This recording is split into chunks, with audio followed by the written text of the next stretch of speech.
হরে কৃষ্ণ। আজ 21শে পৌষ 1430 ও ইংরেজি 7ই জানুয়ারি 2024 সফলা একাদশী। এই সফলা একাদশীর দিনে আমি শ্রীমদ্ ভাগবতম পাঠ করছি। আজ আমি পাঠ করব শ্রীমদ্ ভাগবতমের দ্বিতীয় স্কন্ধ 6ষ্ঠ অধ্যায় পুরুষ সূক্তের স্বীকৃতির শ্লোক 1, 2, 3, 4 ও 5।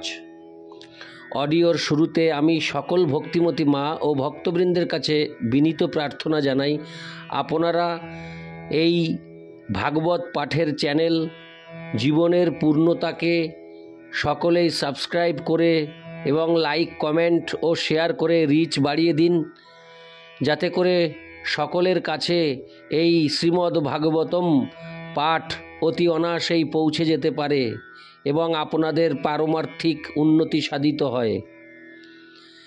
নারায়ণ হে নারায়ণ,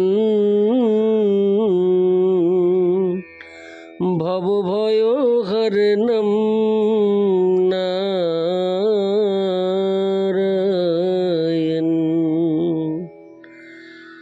শ্লোক 1, পুরুষ সূক্তের স্বীকৃতি, 6ষ্ঠ অধ্যায়।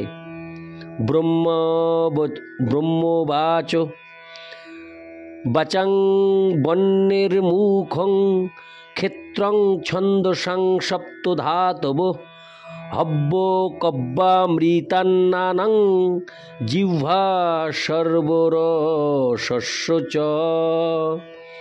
অনুবাদ: ব্রহ্মাজি বললেন, সেই বিরাট পুরুষের মুখ, বাক ইন্দ্রিয় এবং তার অধিষ্ঠাত্রী দেবতা অগ্নির উৎপত্তি স্থান, তার ত্বক আদি সপ্ত ধাতু গায়ত্রী আদি বেদের সপ্ত ছন্দের ক্ষেত্র, তার জিহ্বা হব্য দেবতাদের অন্ন,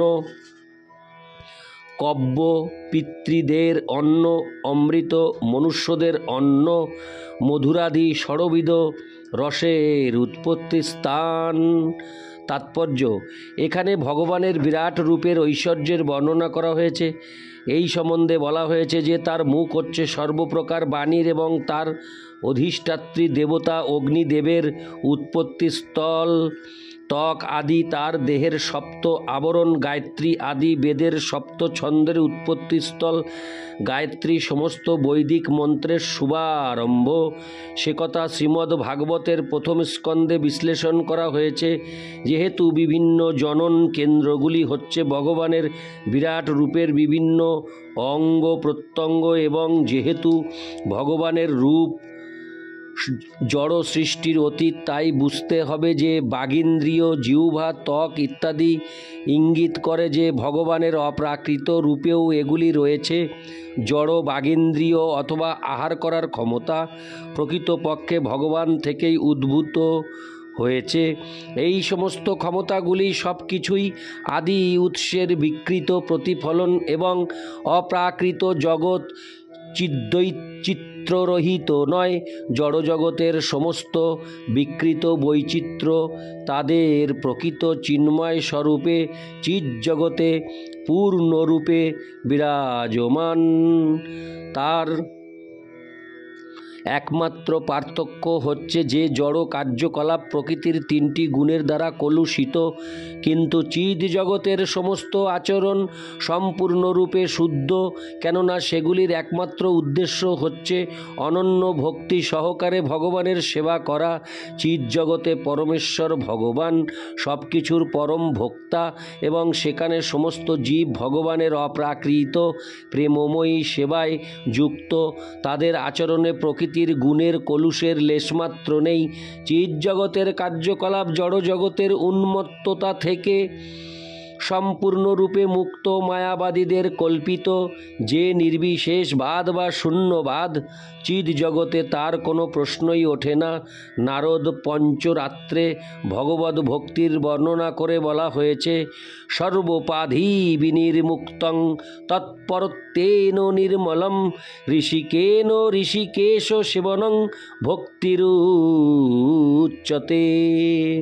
যেহেতু প্রকৃতপক্ষে সমস্ত ইন্দ্রিয় সমূহ ইন্দ্রিয়ের উৎস ভগবান থেকে উৎপন্ন হয়েছে, তাই জড় জগতের কামোদ্দীপক কার্যকলাপ ভগবত ভক্তির প্রভাবে শুদ্ধ করতে হয় এবং এইভাবে আমাদের বর্তমান অবস্থার জড়জাগতিক কার্যকলাপকে পবিত্র করার মাধ্যমে জীবনের পূর্ণতা লাভ করা যায়।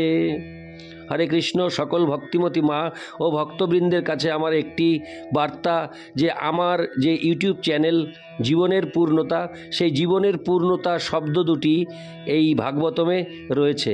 খুব ভালো লাগছে এই লাইনটি পাঠ করে, জীবনের পূর্ণতা লাভ করা যায়। এই শুদ্ধিকরণের পন্থা শুরু হয় বিভিন্ন প্রকার উপাধির ধারণা থেকে, মুক্ত হওয়ার স্তর থেকে। প্রতিটি জীবই তার নিজের অথবা তার পরিবারের অথবা সমাজের, দেশের ইত্যাদি কারো না কারো সেবায় সবসময় যুক্ত, কিন্তু দুর্ভাগ্যবশত এই সমস্ত সেবা সম্পাদিত হয় জড় আসক্তির ফলে। ভগবানের সেবার মাধ্যমে জড় আসক্তি পরিবর্তন করা সম্ভব এবং তার ফলে আপনা থেকেই ভবরোগ নিরাময়ের চিকিৎসার শুরু হয়। তাই ভগবত ভক্তির অনুশীলন মুক্তি লাভের অনন্য সমস্ত পন্থা থেকে অনেক সহজ। ভগবদ্গীতায় তাই বলা হয়েছে, যারা অব্যক্ত রূপের প্রতি আসক্ত তাদের কেবল অধিক থেকে অধিকতর ক্লেশই লাভ হয়। ক্লেশোধিকতর স্তেষাম অব্যক্তাসক্ত চেতসাম। ইতি শ্লোক 1। শ্লোক 2। সর্বাশুনাঞ্চ বায়শ্চ তন্নাশে পরমায়নে অশ্বিনোরোষধীনাঞ্চ ঘ্রাণ মোদ প্রমোদয়। অনুবাদ: তার নাসারন্ধ্রদ্বয় সমস্ত জীবের প্রাণের ও বায়ুর উৎপত্তিস্থল, তার ঘ্রাণেন্দ্রিয় থেকে অশ্বিনী কুমারদ্বয় এবং সর্বপ্রকার ওষুধি উৎপন্ন হয়েছে এবং শ্বাস শক্তি থেকে বিভিন্ন প্রকার সুগন্ধি উৎপন্ন হয়েছে। ইতি শ্লোক 2। শ্লোক 3। রূপানাং তেজসাং চক্ষুর্দীব সূর্যস্য চাক্ষিণী কর্ণৌ দিশাঞ্চ তীর্থানাং শ্রোত্রমাকাশ শব্দ। অনুবাদ: তার নেত্র রূপ সমূহের এবং রূপ প্রকাশক বস্তু সমূহের উৎপত্তিস্থল, তার নেত্র গোলকদ্বয় স্বর্গ এবং সূর্যের উৎপত্তিস্থল, তার কর্ণদ্বয় দিকসমূহ এবং সমস্ত বেদের উৎপত্তিস্থান, এবং তার শ্রবণেন্দ্রিয় আকাশ এবং সর্বপ্রকার শব্দের উৎপত্তিস্থল। তাৎপর্য: তীর্থানাম শব্দটি কখনো কখনো তীর্থস্থান রূপে ব্যাখ্যা করা হয়, কিন্তু শ্রীল জীব গোস্বামী বলেছেন যে তার অর্থ হচ্ছে বৈদিক দিব্য জ্ঞানের আহরণ, বৈদিক জ্ঞানের প্রচারককেও তীর্থ বলা হয়। ইতি শ্লোক 3। শ্লোক 4। তদ্গাত্রং বস্তু সারানাং সৌভোগস্য চ ভাজনম তগস্য স্পর্শ বায়ুশ্চ সর্বমেধশ্চ চৈব হি। অনুবাদ: তার শরীর বস্তু শক্তি সমূহের এবং সৌভাগ্যের স্থান, তার ত্বক গতিশীল বায়ু, স্পর্শ এবং সর্বপ্রকার যজ্ঞের উৎপত্তিস্থল। তাৎপর্য: বায়ু সমস্ত লোক সমূহের গতিশীল তত্ত্ব এবং তাই স্ফীত লোকে উন্নীত হওয়ার প্রকৃত উপায়। যজ্ঞসমূহ তার শরীর এবং তাই স্বাভাবিকভাবে সমস্ত সৌভাগ্যের উৎস। ইতি শ্লোক 4। শ্লোক 5। রোমান্নুদ্ভিজাতিনাং জৈর্বা যজ্ঞস্তু সম্ভৃত কেশস্ন শূনখানস্য শিলালোহাব্রবিদ্যুতম। অনুবাদ: তার রোম সমূহ সমস্ত বনস্পতির উৎপত্তিস্থল, তার কেশদাম ও সমূহ মেঘসমূহের উৎপত্তি স্থান এবং তার নখসমূহ বিদ্যুতের শিলা ও ধাতুর উৎপত্তি স্থান। তাৎপর্য: ভগবানের মসৃণ নখসমূহ বিদ্যুৎ উৎপাদন করে এবং কেশোদামে মেঘ বিরাজ করে। তাই ভগবানের শরীর থেকে সর্বপ্রকার প্রয়োজনীয় বস্তুসমূহ সংগ্রহ করা যায়। তাই বেদে উল্লেখ করা হয়েছে যে সব কিছুই ভগবান থেকে উৎপন্ন হয়েছে। ভগবান হচ্ছেন সর্বকারণের পরম কারণ। ইতি শ্লোক 5।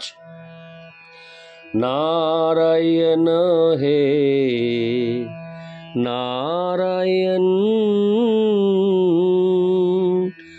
ভবভয়হরণম নারায়ণ।